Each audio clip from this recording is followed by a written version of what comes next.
Olá, eu me chamo Antônio Mateus, sou economista, educador financeiro, fazendo pós em neurociência e estou aqui para falar com você sobre como o viés da representatividade afeta os investidores. Eu tive vontade, a ideia de falar sobre esse assunto, pois eu estava lendo um artigo lá de 2014 que é chamado How Bias Affect Investor Behavior, ou em português ele é chamado Como os vieses afetam o comportamento dos investidores. Se você tiver algum interesse em ler esse artigo, o link vai estar aqui nos comentários e todas as outras referências que eu falar aqui nesse vídeo.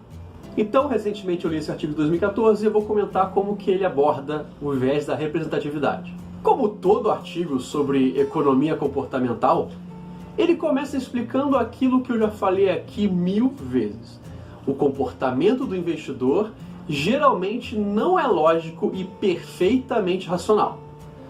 Em seguida, esse artigo descreve 8 dos viés comportamentais mais comuns e sugere como podemos lidar com eles. E eu vou comentar já logo com você que eu não concordo com todos os viés que o artigo descreve e nem a forma em que ele descreve todos os viés. Em muitos ele está certo, mas em muitos eu discordo. Então, já começando aqui na sinceridade, é um artigo que eu não curti tanto. É interessante a leitura para ver a visão de outras pessoas, mas não é tão legal. Ele faz análises que podem ser melhores. Logo de início, por exemplo, os autores não explicam muito bem os vieses que eles estão abordando. Eles já chegam atacando e jogando como que o viés vai impactar os investidores. Mas aqui eu vou explicar direitinho o que é cada viés. Só que nesse vídeo eu vou me focar apenas no primeiro viés que eles abordam, que é o viés da representatividade. Aí em vídeos futuros eu falo sobre os outros. Pode ficar tranquilo aí. Como o Daniel Kahneman conta no seu livro best-seller chamado Rápido e Devagar, esse conceito de representatividade diz que nós nos concentramos exclusivamente na similaridade da descrição dos estereótipos, ignorando os fatos e os dados da história. Então, para resumir aqui, a representatividade é o nome que deram para o comportamento que nós temos de acreditar muito mais facilmente numa história bem contada do que nos fatos. Quer um exemplo? Vamos dar um exemplo. Pense rápido. Uma mulher formada em filosofia que participava de manifestações antinucleares tem mais probabilidade de ser uma caixa de banco ou de ser uma caixa de banco feminista. E aí, qual dos dois? Qual dos dois? Normalmente as pessoas consideram que a pessoa vai se tornar uma caixa de banco feminista. E é justamente isso que as pesquisas em que aplicaram esse tipo de pergunta viram. Que, contrariando todas as leis da estatística, a maioria das pessoas respondem que essa mulher provavelmente é uma caixa de banco feminista. Quando, na verdade, é estatisticamente mais provável que ela seja apenas uma caixa de banco. Você captou o que está querendo ser dito? Ou será que está agora tentando contestar? Pensando, nossa, não faz sentido isso, se a pessoa teve um histórico daquele, como que ela não é feminista? Olha, esse pensamento faz sentido, mas vamos analisar a questão. O que é mais provável? Uma mulher formada em filosofia que participava de manifestações antinucleares ser uma caixa de banco ou uma caixa de banco feminista? Aqui nós temos duas possibilidades.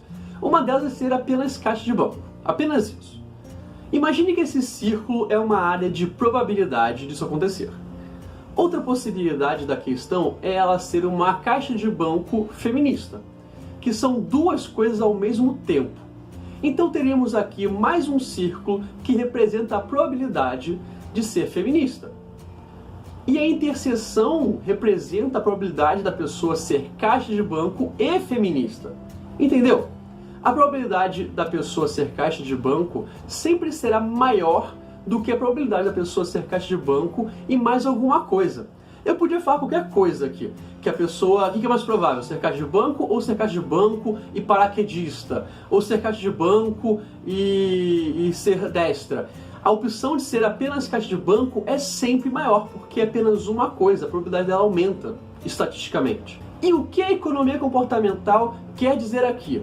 Ela quer dizer que quando te perguntam a probabilidade de alguém ser caixa de banco feminista, a história da pessoa não deveria importar.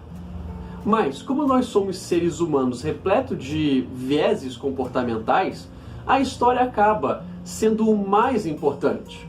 Esse viés nos afeta o tempo todo, Sabe a pessoa que lê uma notícia no Facebook e compartilha sem verificar a veracidade da informação só porque gostou da história? Essa pessoa está seguindo cegamente o viés da representatividade. Uma vez, dando um exemplo meu, eu recebi um link para uma pesquisa afirmando que pessoas canhotas eram mais inteligentes do que pessoas destras.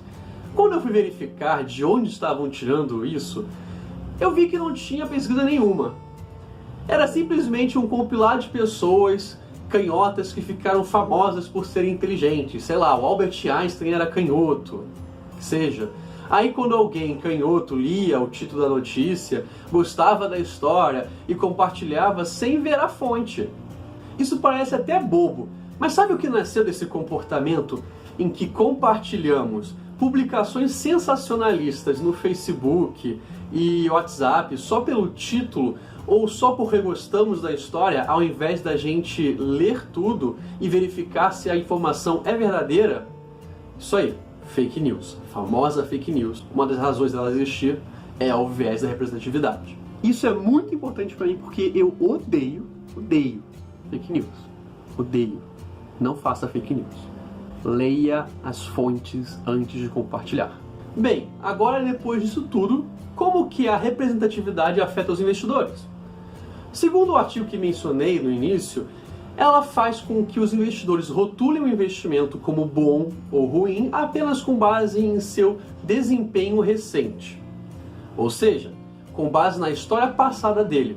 Consequentemente, os investidores compram ações depois que os preços aumentam, esperando que esses aumentos continuem e ignoram as ações quando seus preços estão baixando. O que eles querem explicar no artigo é que quando temos uma ação e o valor dela vem subindo, o investidor acaba considerando essa história recente e decide investir nessa ação, sendo que ela pode voltar a perder valor.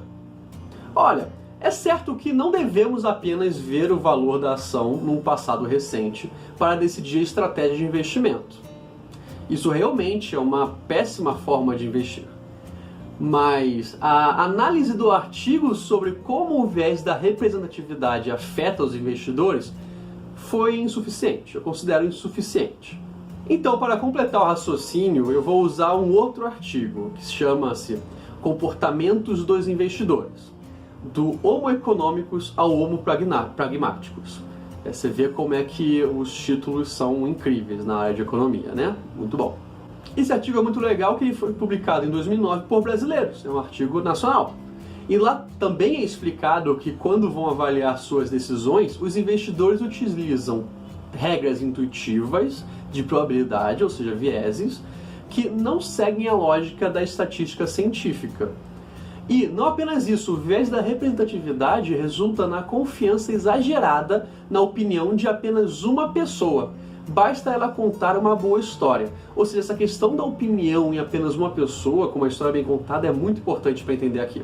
Mas agora resumindo, porque esse vídeo já está muito longo. O viés da representatividade mostra que nós não sabemos usar a estatística de forma intuitiva. Então acabamos cometendo erros. No caso dos investidores, eles acabam usando a história passada do valor do investimento como a principal fonte de informação para decidir se compra ou não compra aquele investimento, aquela ação. Principalmente se essa história é bem contada por uma pessoa de confiança, seja um consultor, um amigo ou até alguém da sua família.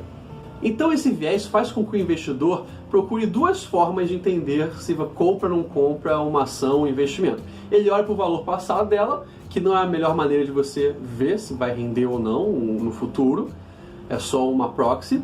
E ele também conversa com alguém que ele confia e vê a história que a pessoa vai contar, se aquela ação vale ou não vale, etc. Então, não é a melhor maneira de investir. Aí, para evitar isso na hora de investir, tem como evitar? Até tem. A gente deve procurar outras informações além do histórico de rentabilidade do investimento e pedir a opinião analítica para mais de uma pessoa.